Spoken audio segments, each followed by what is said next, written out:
The mainstream media's portrayal of global warming has become a contentious issue, with some arguing that it is being used as a tool to oppress Christians.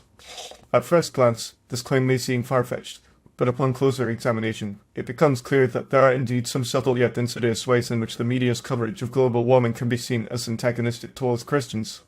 One of the primary ways in which the media uses global warming to oppress Christians is by perpetuating a narrative that pits faith against science.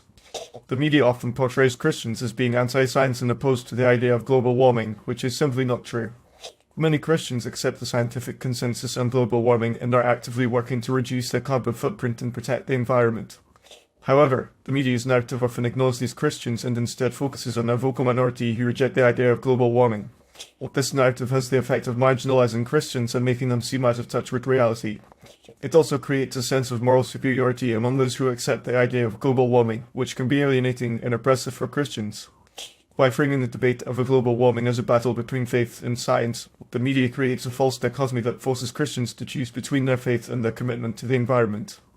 Another way in which the media uses global warming to oppress Christians is by promoting a secular, humanistic worldview that is antagonistic to Christian values.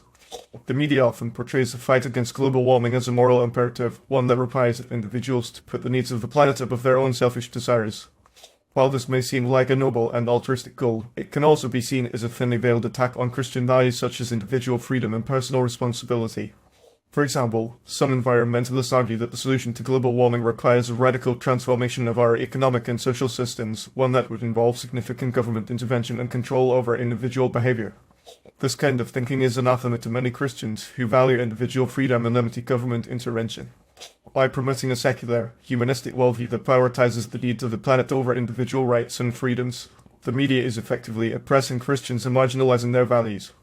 The media's coverage of global warming also often ignores the role that Christianity has played in promoting environmental stewardship. Many Christians believe that they have a moral obligation to care for the environment and protect God's creation. This belief has led to a wide range of environmental initiatives and projects, from sustainable farming practices to conservation efforts. However, the media rarely acknowledges these efforts, instead focusing on the actions of secular environmentalists and ignoring the contributions of Christians. Furthermore, the media's obsession with global warming has also led to a form of eco-paganism, where the natural world is revered as a kind of deity. This kind of thinking is directly at odds with Christian theology, which teaches that the natural world is a creation of God and not a deity in and of itself. By promoting a form of eco-paganism, the media is effectively undermining Christian values and promoting a competing worldview that is antagonistic to Christianity. In conclusion, the mainstream media's portrayal of global warming can be seen as a form of oppression against Christians. By perpetuating a narrative that pits faith against science, promoting a secular, humanistic worldview, ignoring the role of Christianity in environmental stewardship, and promoting a form of eco-paganism, the media is effectively marginalizing Christians and undermining their values. It is time for the media to take a more nuanced and balanced approach to covering global warming, one that recognizes the diversity of perspectives on this issue and promotes a more inclusive and respectful dialogue. By doing so, the media can help to create a more just and equitable society, one that values the contributions of all individuals, regardless of their faith or background.